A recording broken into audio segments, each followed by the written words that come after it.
Hoje eu quero te levar a uma das revelações mais impactantes de Neville Goddard. Na palestra Moisés e Josué, 1968, ele nos mostra que Moisés não é uma figura histórica, mas um estado de consciência.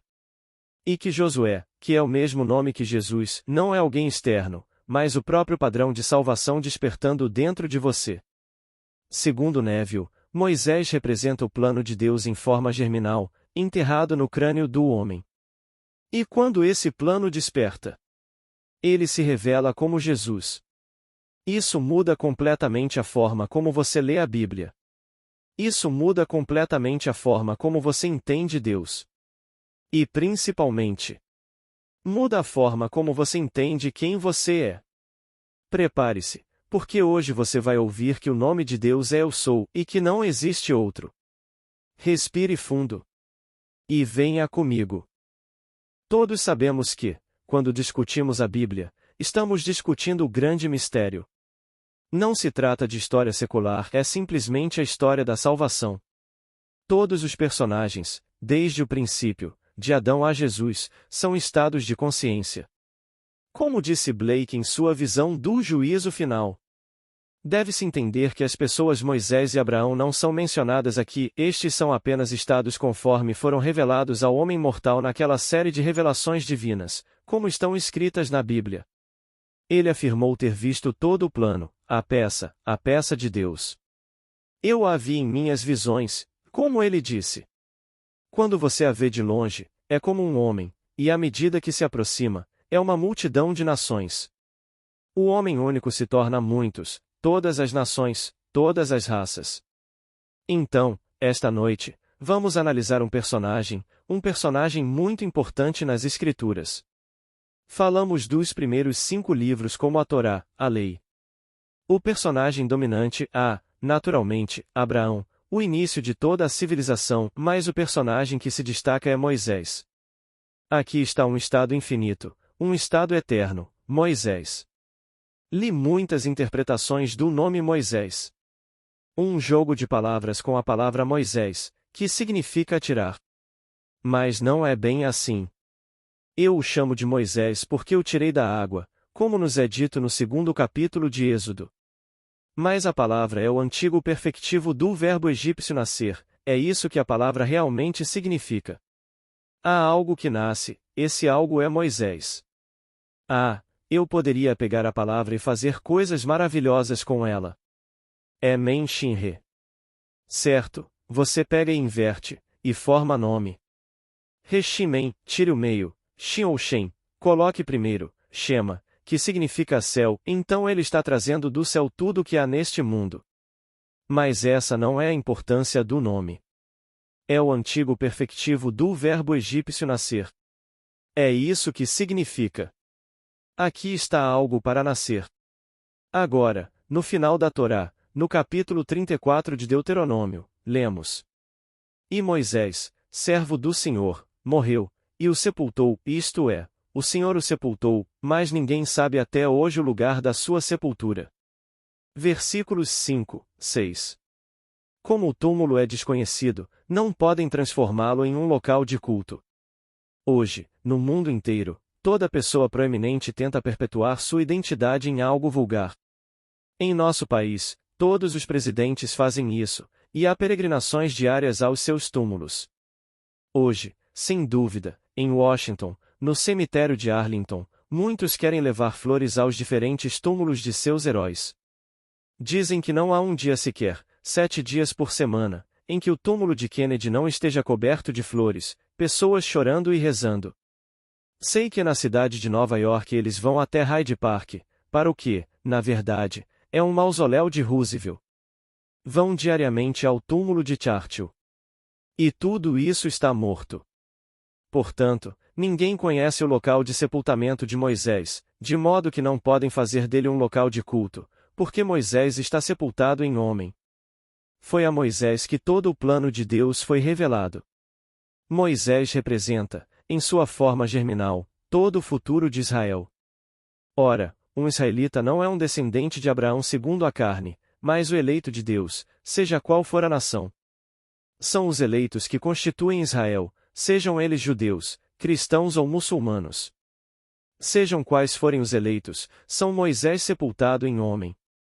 Em sua forma germinal, trata-se, na verdade, de todo o futuro de Israel. Israel significa simplesmente a um homem que governa como Deus.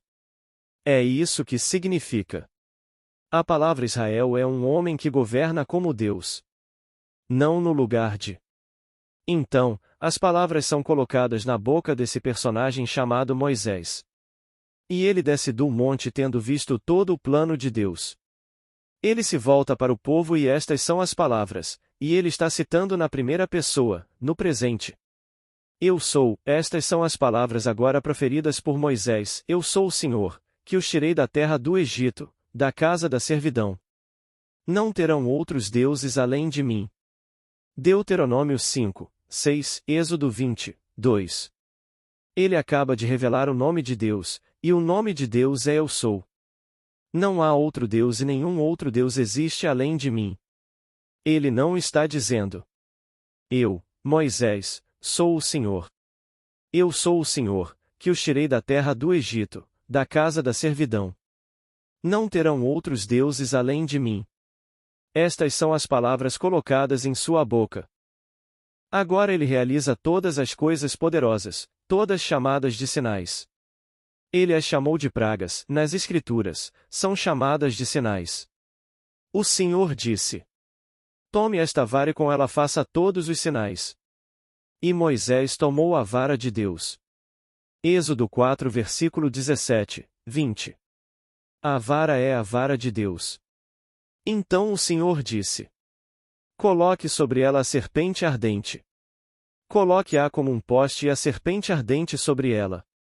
Todo aquele que a vir, se estiver mordido, se estiver doente, aflito, se a vir, será curado. Números 21, 8.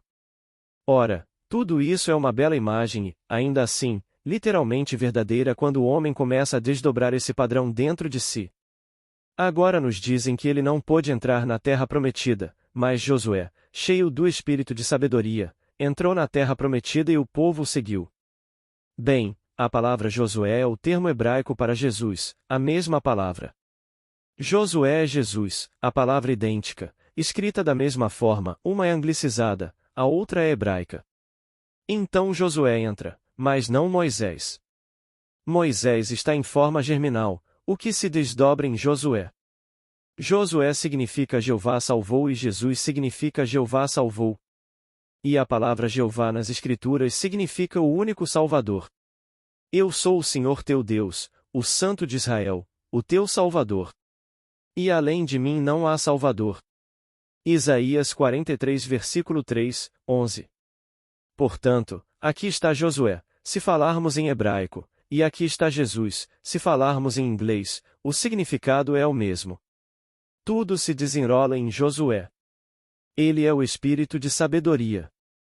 Bem, Paulo nos diz em sua primeira carta aos Coríntios: Jesus Cristo é o Deus poder e a sabedoria de Deus. 1 Coríntios 1 versículo 24, portanto, se ele é a sabedoria de Deus e Josué foi cheio do espírito de sabedoria, então quem é Josué? Eis aqui o seu glorioso mistério se desdobrando dentro de nós, e Moisés é simplesmente o representante, em forma germinal, de todo o futuro de Israel. Israel é o eleito. Um sendo escolhido, um por um. Então esse termo começa a irromper dentro do homem e tudo o que está registrado nos sinais se desdobra no homem no sentido mais literal. Quem pensaria que aquela imagem de um poste e uma serpente de fogo nele fosse literalmente verdadeira? E eu lhes digo, por experiência própria, que é literalmente verdade. Tudo o que foi dito sobre ele vocês irão experimentar, e é assim que vocês entrarão na terra prometida. A terra prometida, não aqui na terra. Tudo aqui morre, tudo morre. Não importa quanto tempo vocês vivam, quanto possuam, todos vocês morrerão neste mundo. Mas vocês estão destinados a entrar em uma terra eterna na qual vocês não morrerão. Então, essas coisas morrem, sim, mas há um germe em você que ninguém consegue encontrar. Não consegue encontrar seu túmulo porque ele está enterrado no homem. Ele está enterrado no Gólgota, e o Gólgota é o crânio do homem. É lá que ele está enterrado. Essa haste é a sua própria coluna vertebral. Essa é a haste de Deus, descendo para a geração, e então ela se inverte e se eleva na regeneração, descendo para a divisão e se eleva na unidade. E só existe um ser, só existe um Deus. Ele aparece porque é um ser proteico para ser inúmeras nações, raças e povos. No fim, ele se reúne um a um em um só corpo, um só Espírito, um só Senhor, um só Deus e Pai de todos nós. Sem perda de identidade. Você saberá que é Deus, e eu saberei que você é Deus e você saberá que eu sou Deus. Todos nos conhecemos, mas não neste estado violento. Tudo isso acabará, e todos retornaremos à unidade do ser. E, no entanto, essa unidade é composta por todos irmãos naquele estado. Então Moisés declara o nome de Deus. Quando você pedir algo a Deus, peça em seu nome. Se eu pedisse riqueza em nome de Deus esta noite, eu não poderia ter outros deuses, então não poderia me voltar para nenhum outro Deus. Eu não poderia dizer eu sou e apontar para ele. E se esse é o seu nome para sempre, eu não poderia apontar para fora de mim. Bem, então, como eu pediria riqueza estando na pobreza? Eu deveria ousar presumir que sou rico. O conflito final nas Escrituras, como lemos nos 5 livros chamados Pentateuco ou Torá, é entre Jeová e Faraó, em nossa linguagem, fé e dúvida. Eu deveria ousar presumir que sou o homem que quero ser, embora a razão negue, meus sentidos neguem. Eu deveria ousar presumir isso e andar na suposição de que já está realizado. Então, na verdade, estou invocando a Deus e conjurando aquilo que estou presumindo, que é riqueza. Eu deveria ousar presumir que sou rico se esse for o meu objetivo. Se eu quero saúde, preciso ousar presumir que sou saudável, embora todo o vasto mundo racional me diga que não tenho chance. Tudo bem, eles me dizem isso, mas eles não são meu Deus. Eles me dizem isso, mas só existe um Deus e seu nome é Eu Sou. Então eu não posso apontar para ele e chamá-lo de Eu Sou. E se eu apontar como autoridade no meu mundo, estarei transferindo o poder que pertence a Deus para um ídolo. Você não deve ter outros deuses além de mim, nenhum.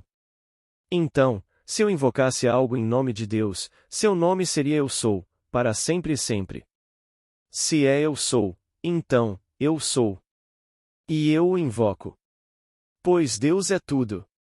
Eu mato, eu dou a vida, eu firo, eu curo. Eu crio a luz, eu formo as trevas, e não há outro Deus além de mim, como nos é dito em Deuteronômio 32 versículo 39, Isaías 45 versículo 7. Ele faz tudo, portanto, seja o que for que eu deseje, devo assumir total responsabilidade pelo que estou invocando.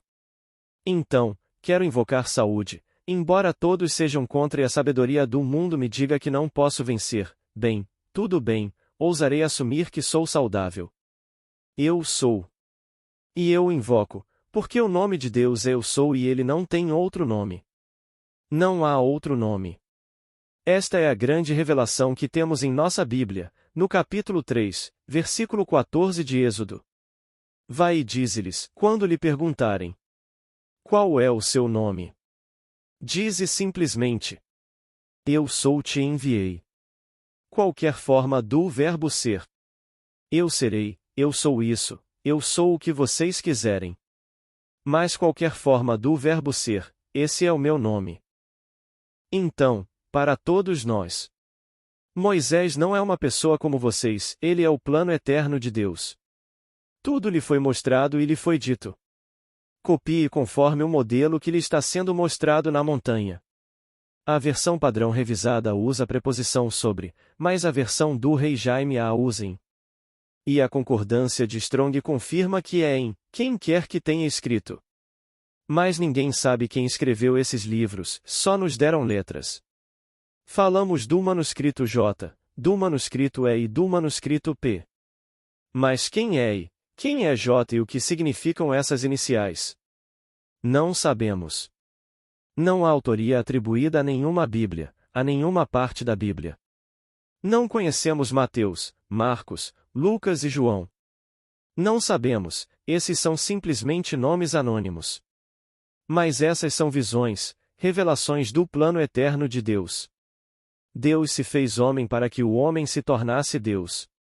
Esse plano está contido no homem, é um plano. Então, Moisés revela o que lhe aconteceu às pessoas que também passaram por isso. E isso envolve liderar um grupo, que chamamos de Israel, ou qualquer outro nome, conduzindo a uma experiência comum, nova e perigosa. Pois eu lhes digo, é algo novo.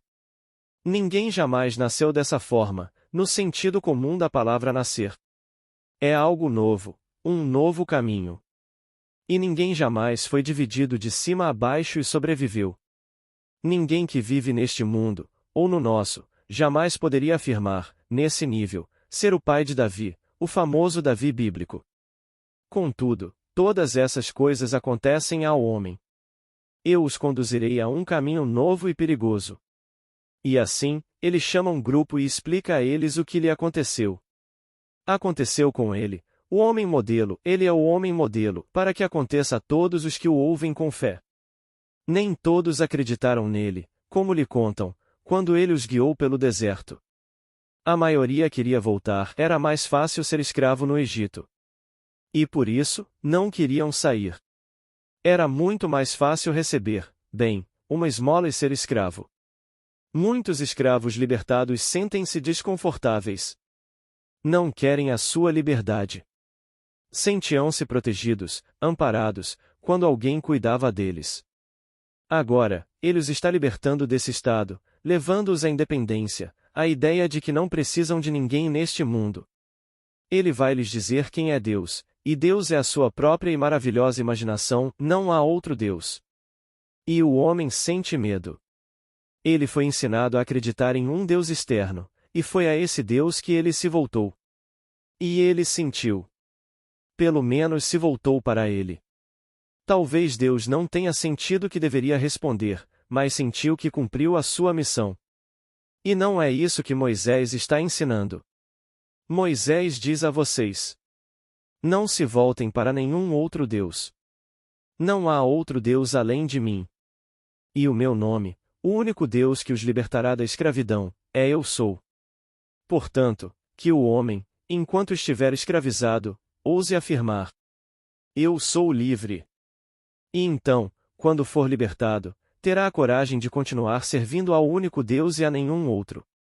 Mas ele não promete que será sem perigos, porque o homem retornará à sua antiga forma de acreditar, aos seus antigos estados, e pensará: bem, talvez eu tenha cometido um erro. É melhor voltar e me curvar diante do pequeno ícone, e ir à missa amanhã de manhã porque pode ser a coisa certa a fazer, e fazer todas essas coisas externamente porque podem ser a coisa certa a fazer. Então Moisés conduz o homem a um certo estado, mas ele não pode acolhê-los. Eles têm que se acolher por si mesmos. Ele não pode levá-los à terra prometida. Ele é o modelo no homem, e esse homem que está sepultado no homem é Josué, é Jesus, contendo o modelo. O modelo irrompe no homem e tudo o que foi dito sobre Jesus Cristo nas Escrituras se desdobra dentro dele. Ele fica atônito ao perceber que ele mesmo é Jesus Cristo. Nunca houve outro. Foi somente Deus e seu modelo de salvação que sepultaram esse modelo na humanidade. E então ouvimos a história, ou acreditamos nela ou não. Não acredite nisso. Depende inteiramente de nós. Podemos contar. Então eu digo, ele revela o que lhe aconteceu às pessoas para quem aconteceu. Aconteceu-lhe para que pudesse contar, pois viu tudo claramente na montanha. A montanha é o seu próprio crânio maravilhoso, esse é o monte de Deus. É o grande monte Sinai, onde as leis são dadas, e então você vem ao mundo e conta a sua visão exatamente como a viu. Ele é avisado. Não a altere. Conte-a de acordo com o modelo que lhe está sendo mostrado na montanha. E assim ele a conta. E então ele chega ao fim, e Moisés, o servo do Senhor, morre, e ele o sepultou. Sepultado pelo próprio Deus. Este é o grande segredo da semente. Se não cair na terra e morrer, fica só, mas, se morrer, produz muito fruto. João 12, 24. Assim, o modelo, como uma semente, é plantado no homem, que é a terra. Este é Adão, e Adão significa a terra vermelha. Então esta é aquela terra vermelha com o seu sangue, e nela a semente é colocada. E agora a semente criará raízes e então desabrochará e desabrocha de acordo com o padrão. Tem que vir de acordo com esse padrão, e o padrão se desdobra dentro do homem. A primeira erupção é para despertar. A pequena semente, quando irrompe pela primeira vez, você sabe que não está mais morta. No instante em que um pequeno caule surge, você sabe que a coisa está viva. Ele é um Deus dos vivos, não dos mortos. Então, o que aparentemente estava morto se rompe, e essa é a ressurreição do homem dentro de si mesmo. Ele desperta dentro de seu próprio crânio, onde foi sepultado, e então ele nasce. Ele sai de seu crânio, literalmente sai dele. E toda a vasta história, como contada nos evangelhos, se desenrola diante dele, diante de seus próprios olhos. A criança, que apenas simboliza seu nascimento, está presente. As testemunhas do nascimento estão presentes. Tudo o que é narrado nas Escrituras se desenrola dentro dele. E então, 5 meses depois, outra manifestação desse padrão maravilhoso dentro dele, e essa segunda manifestação é Davi.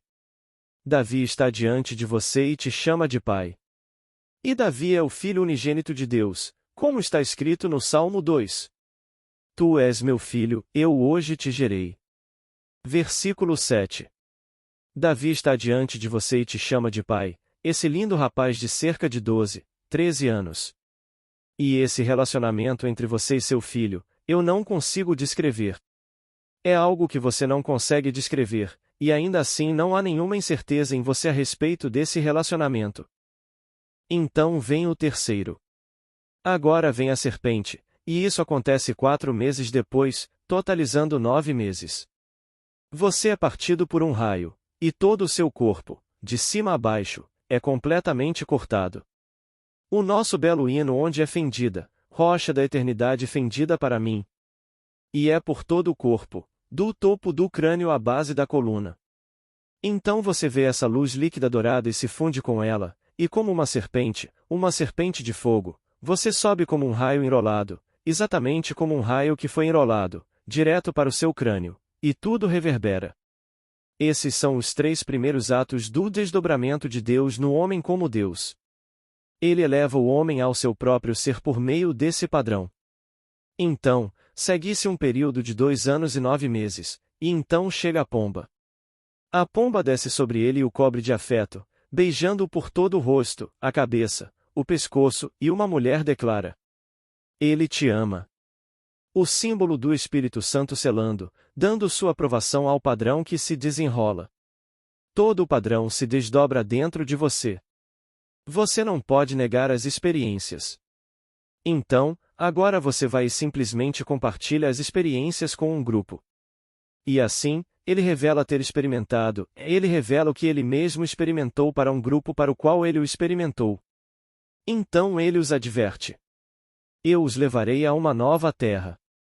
Será nova e perigosa, mas prometo que todos vocês terão uma experiência em comum. Porque todos nós somos diferentes no mundo, a experiência, embora relacionada, ela segue um padrão perfeito, não será vivida da mesma maneira por 2 pessoas. Mas há coisas extraordinárias que vocês experimentarão. Quando encontrarem Davi, não importa se sua pele é tão negra quanto o carvão, vocês encontrarão um rapaz loiro de olhos azuis. Mesmo assim, ele os chamará de pai, sejam homens ou mulheres. Ele não está vendo a roupa, ele está vendo o que se revelou dentro de vocês. Ele está vendo o Deus que é o Pai dele.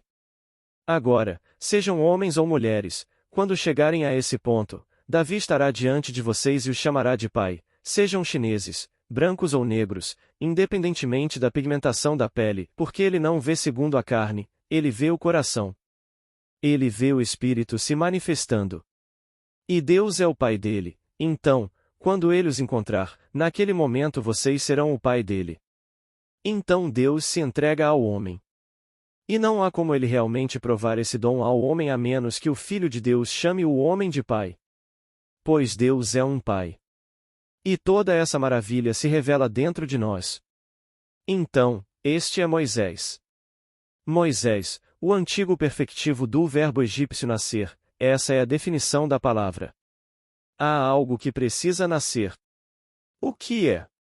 O padrão de salvação de Deus.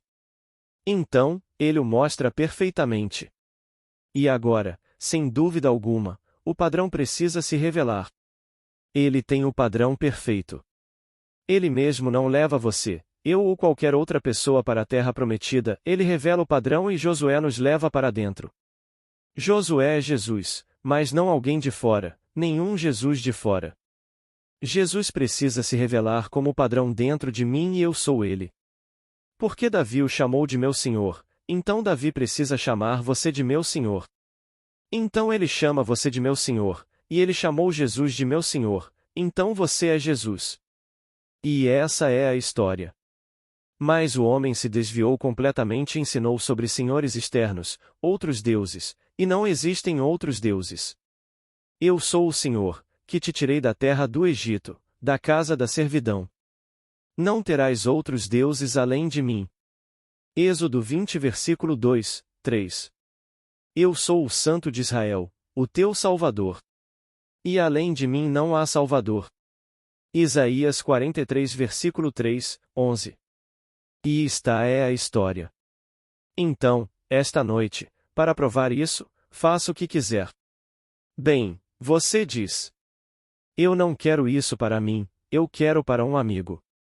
Você pode provar isso usando o nome de Deus, cujo nome é Eu Sou, mas eu quero isso para um amigo e não posso dizer eu sou saudável para ele.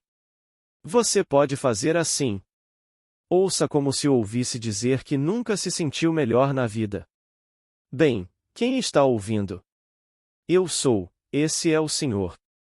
Isso é supor. Ouça como se ele lhe dissesse. Eu nunca me senti melhor e você respondesse. Eu nunca te vi tão bem, tudo na sua imaginação. Ah, esse é Deus. Então você presume que ele nunca esteve tão bem, e ele lhe diz, e você o ouve na sua imaginação, e você o ouve dizer: Eu nunca me senti melhor. Então ele está desempregado. Agora você ouve e ele lhe diz: Eu tenho o emprego mais maravilhoso do mundo, o emprego mais incrível. E você o parabeniza, se solidariza com ele e sente a alegria que lhe pertence porque um amigo seu agora está empregado. Quem está fazendo isso? O Senhor está fazendo isso. Bem, como dizer que o Senhor está fazendo isso? Bem, quem está ouvindo? Eu estou, esse é o Senhor. Então, o dia todo, estou exercendo esse poder, mas sem saber, e trazendo confusão e horrores ao meu mundo. Depois, corro para uma igreja, me ajoelho e oro a um Deus que não existe. Ele não existe. O único Deus é Eu Sou. Não há outro Deus. Nunca houve outro Deus. E assim, você começa a acreditar nessa história eterna contada nas Escrituras. Esta noite, você pode chegar ao topo da escada, se essa for a sua ambição, bem ao topo da escada.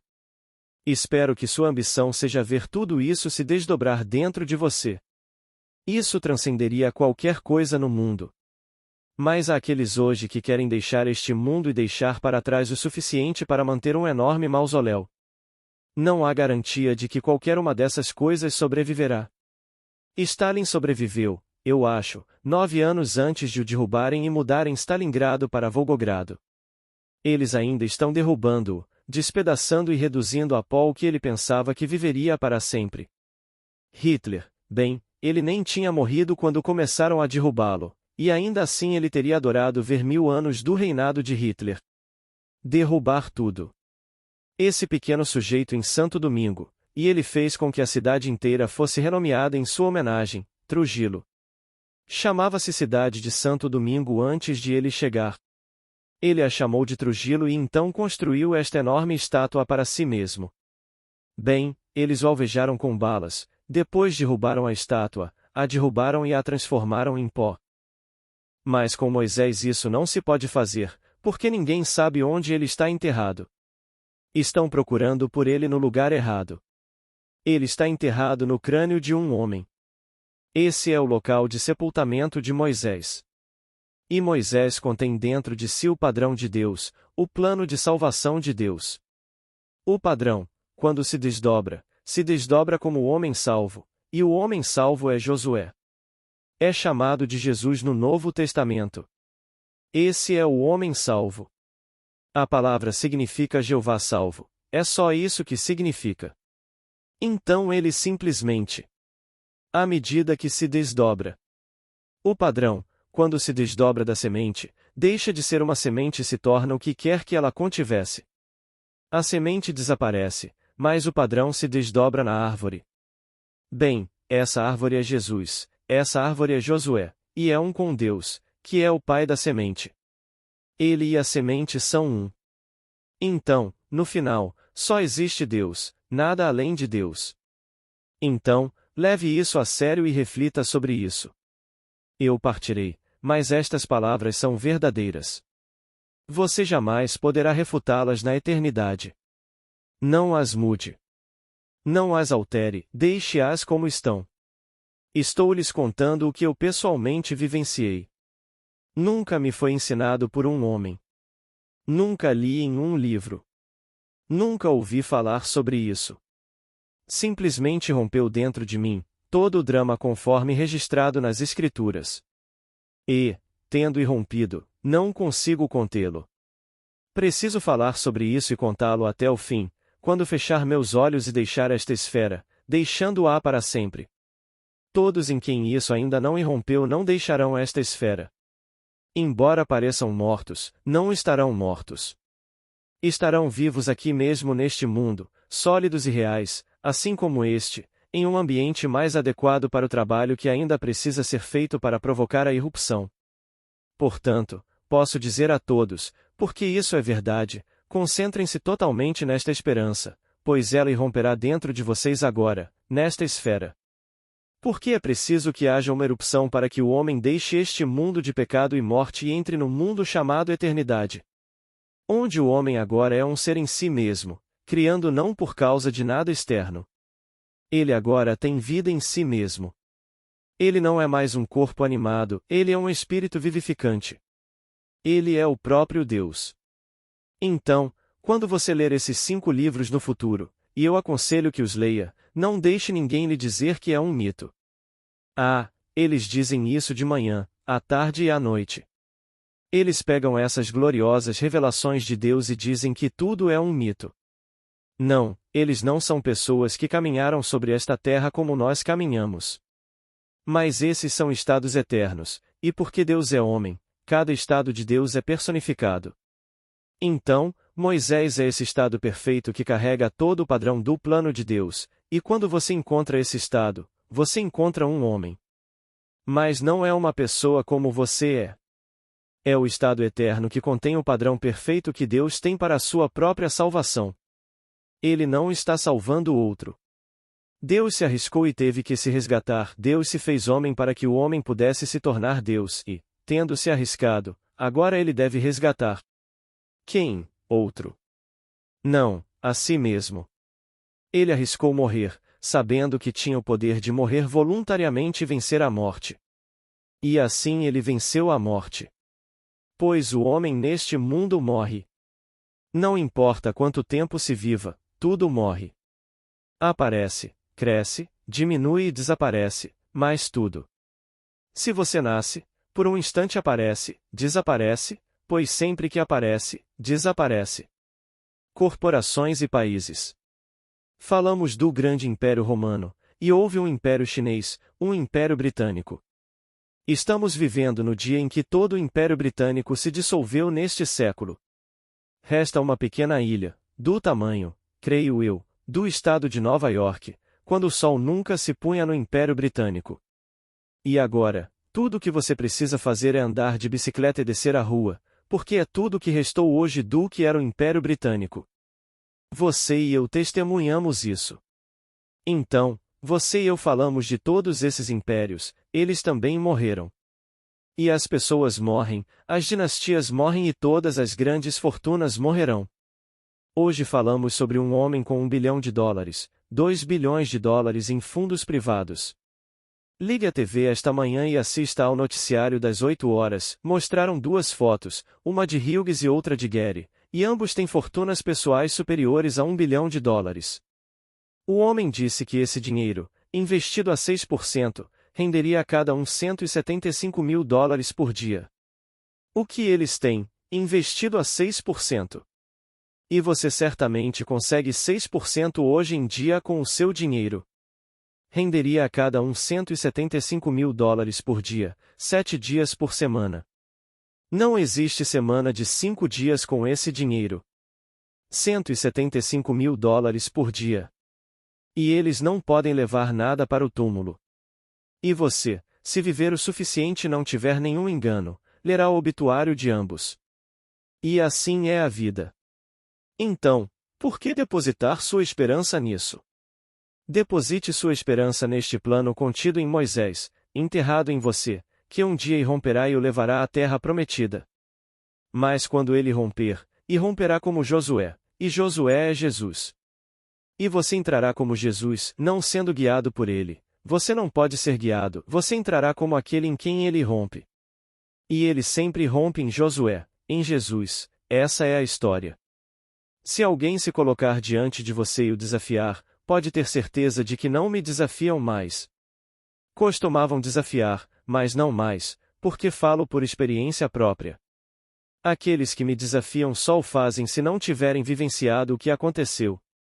Trazem consigo suas próprias concepções preconcebidas das Escrituras, e, portanto, quando vêm, são como crianças ingênuas. São homens sem visão, e isso vale até para as maiores figuras do país, sejam líderes religiosos, políticos ou intelectuais. Se não tiveram a visão, tudo bem, não a tiveram. E você não pode chegar a essa conclusão sem a visão, a menos que a tenha ouvido de alguém que a vivenciou. Então, eles põem o que lhe aconteceu àqueles que também passaram por isso. E isso sempre envolve conduzir um grupo através de uma experiência comum, nova e perigosa. Agora, vamos entrar no silêncio. Boa noite.